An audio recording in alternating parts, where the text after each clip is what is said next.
Hello church అన్య అగ్ని అనే పుస్తకం ఆత్మవరాలు ఆగిపోయాయని బోధిస్తుంది. ఇది ఎంతవరకు వాస్తవం? ఎక్కడి నుంచి వచ్చింది?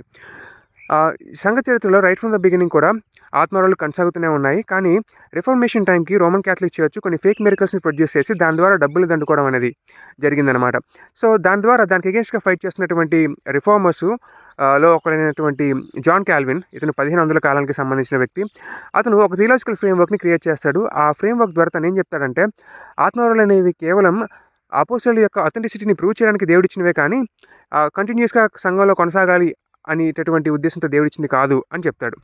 ఆ తర్వాత దాన్ని ఉపయోగించుకుంటూ చాలామంది రోమన్ క్యాథలిక్ సంఘంలో జరిగేటటువంటి ఫేక్ మిరకల్స్ కావు అని ప్రొడ్యూస్ చేసే ప్రయత్నం చేస్తారనమాట.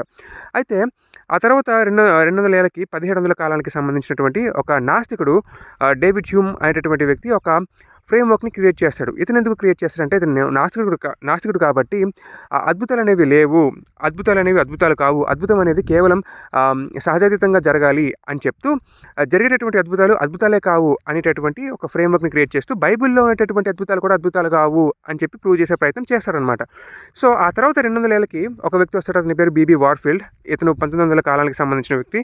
ఇతను ఒక పుస్తకం రాస్తాడు. ఇతను మంచి స్కాలర్ అనమాట. అతను ఏమంటాడంటే జాన్ క్యాల్విన్ యొక్క థియలాజికల్ ఫ్రేమ్వర్క్ అలాగే డేవిడ్ హ్యూమ్ క్రియేట్ చేసినటువంటి ఒక నాస్తికమైనటువంటి ఫ్రేమ్వర్క్, ఈ రెండు ఫ్రేమ్వర్క్స్ని ఉపయోగించుకుంటూ అద్భుత వరాలు అనేవి కేవలం దేవుడు అపోస్తలుల యొక్క అథెంటిసిటీని ప్రూవ్ చేయడానికి ఇచ్చాడు అని చెప్తూ డేవిడ్ హ్యూమ్ యొక్క ఫ్రేమ్వర్క్ను ఉపయోగించుకుంటూ అద్భుతాలే కావు అని చెప్తూ సంఘ చరిత్రలో కూడా అసలు ఎప్పుడు అద్భుతాలు జరగలేదు, జరిగినట్లుగా ఉన్నటువంటి సాక్ష్యాలు కూడా నిజమైన సాక్ష్యాలు కావు, అవి కేవలం ఎగ్జాజరేటెడ్ క్లెయిమ్స్, కానీ సంఘ చరిత్రలో కూడా అపోస్తలుల తర్వాత ఎక్కడా కూడా అద్భుతాలు జరగలేదు అనేటువంటి ఒక వాదాన్ని వినిపిస్తాడనమాట. సో బీబీ వార్ఫీల్డ్ నిజంగా అంతకుముందు ఉన్నటువంటి సెసెషనిస్టిక్ వ్యూ అయితే ఉందో, అంటే ఆత్మవరాలు ఆగిపోయినాయి అని చెప్పేసి జాన్ క్యాల్విన్ చెప్పినటువంటి వ్యూ అయితే ఉందో దాన్ని ఉపయోగించుకుంటూ డేవిడ్ హ్యూమ్ యొక్క మెథడాలజీని కూడా ఉపయోగించుకుంటూ కరెంట్ స్టేజ్లో ఇప్పుడున్నటువంటి సెసెషనిస్టం వ్యూ అనేటటువంటి దాన్ని ఫుల్గా పాపులరైజ్ చేస్తాడు.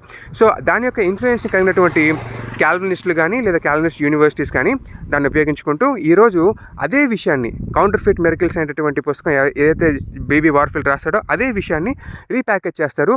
అందులో ఆ ప్యాకేజింగ్ ద్వారా వచ్చినటువంటి పుస్తకమే అన్యాగ్ని అనే పుస్తకం. ఇది బైబిల్ నుంచి వచ్చింది కాదు, చరిత్రలో ఒక పాయింట్ ఆఫ్ టైంలో సంఘంలోకి చొచ్చుకొని వచ్చింది, కానీ సార్వత్రిక క్రైస్తవ సంఘంలో ఎక్కడ ఈ యొక్క డాక్ట్రిన్ లేదు. అందుకే మీరు చూస్తే క్యాథలిక్ సంఘంలో కానీ ఆర్థడాక్స్ సంఘంలో కానీ అసలు జాన్ క్యాల్విన్కి సంబంధం లేనటువంటి మిగతా చర్చెస్లో ఎక్కడ కూడా సార్వత్రిక సంఘంలో ఈ యొక్క బోధ కనిపించదు. జాన్ క్యాల్విన్ ద్వారా ఇన్ఫ్లుయెన్స్ చేయబడ్డటువంటి కొన్ని సంఘాల్లో మేబీ కనిపిస్తుండొచ్చు, కానీ ఇది ఓవరాల్గా సార్వత్రిక క్రైస్తవ సంఘంలో ఉన్నటువంటి యాక్చువల్ డాక్ట్రిన్ కాదు. ఇది ఒక అబద్ధ బోధ.